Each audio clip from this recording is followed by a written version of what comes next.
Il y a une certaine contradiction qui imprègne la stratégie américaine à l'égard du Maghreb. Je le rappelle, cette politique de couplage-découplage du Maghreb avec le Moyen-Orient.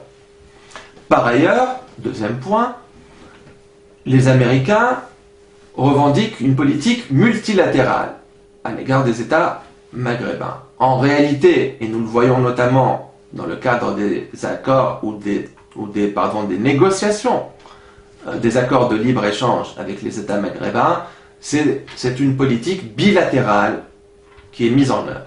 Par conséquent, l'approche bilatérale est devenue le seul outil de coopération véritable. Les pays du Maghreb entretiennent eux-mêmes cette orientation, pensant pouvoir en tirer avantage au détriment des voisins et obtenir un statut privilégié vis-à-vis de Washington. En schématisant, chacun essaye d'être le meilleur élève. Il convient également de retenir et de s'interroger sur quels sont les facteurs qui expliquent le repositionnement et le regain d'intérêt des États-Unis à l'égard du Maghreb. À mon sens, 3 facteurs apparaissent comme centraux. Le premier, assurer une présence manifeste et visible des États-Unis au Maghreb afin de rééquilibrer l'influence économique, stratégique et culturelle croissante de puissances rivales. Certains pays de l'Union européenne, je pense bien évidemment aux pays de l'arc latin, mais également la Russie et la Chine, qui sont de nouveaux acteurs. Deuxième point, l'intérêt croissant des USA, dans le cadre de leur volonté de diversification des sources d'approvisionnement pour les richesses maghrébines, notamment le pétrole et le gaz algérien et libyen. Donc les enjeux énergétiques pèseront lourdement sur la définition future de la politique américaine à l'égard du Maghreb.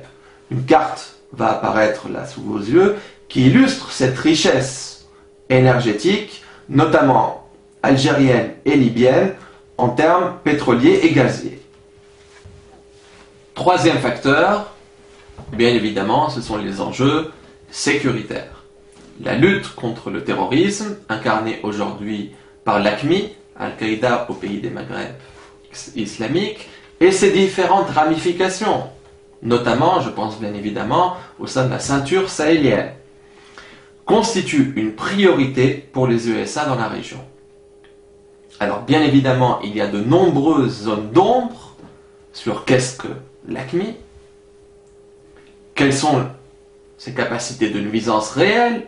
On l'a vu à travers l'enlèvement de 6 otages occidentaux au sein donc de la bande sahélienne. Néanmoins, je demeure personnellement nuancé sur la gravité et la réalité de la menace incarnée par les éléments de la branche saharienne de l'AQMI. À mon sens, la réalité de la menace de l'AQMI, des éléments de l'AQMI et sa capacité de nuisance doivent être relativisées et bien évaluées et bien mesurées. En effet, à mon sens, c'est une analyse personnelle qui n'engage que moi, cette menace terroriste est amplifiée par certains éléments, par certains États, afin de pouvoir se positionner au sein de la bande sahélienne riche en ressources énergétiques. Dans ce cadre, dans le cadre de la lutte contre le terrorisme, les USA semblent avoir érigé l'Algérie, compte tenu de son expérience dans ce domaine, mais également du potentiel de son armée, en tant qu'État pilier ou moteur dans la lutte antiterroriste au Maghreb et au Sahel. En ce sens, donc, les USA sont amenés à gérer un subtil équilibre entre leur relation privilégiée avec le Maroc, qu'ils ont érigé au statut d'allié sûr, d'allié stratégique, et ce regain d'intérêt que je pourrais qualifier de conjoncturel avec l'Algérie.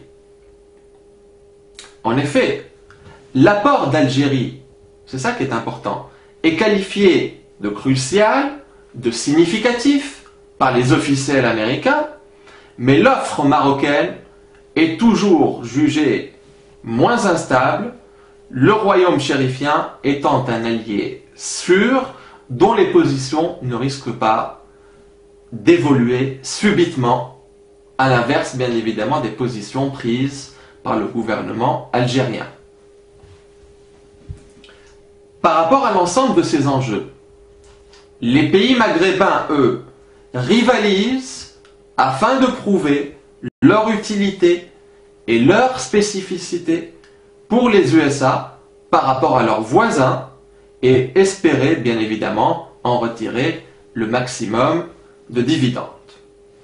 Donc dans ce cadre global que je viens de dresser, relativement à la politique du président Obama, il convient de mentionner, à mon sens, quelques axes majeurs guidant la stratégie américaine à l'égard du théâtre maghrébin, marquant une certaine inflexion par rapport à la politique du président Bush, mais certainement pas une rupture. Voici ces axes, rapidement.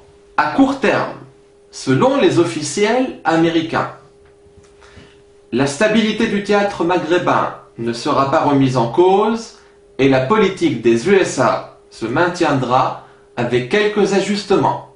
Au-delà de 2 ou 3 ans, 6 préoccupations semblent retenir l'attention des États-Unis.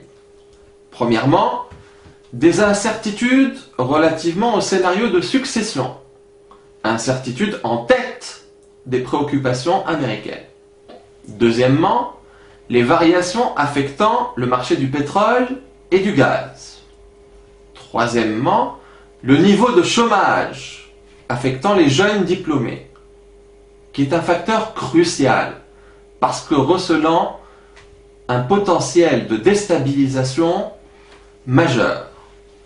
Quatrièmement, l'impact de la crise économique mondiale et donc de la récession sur les économies maghrébines.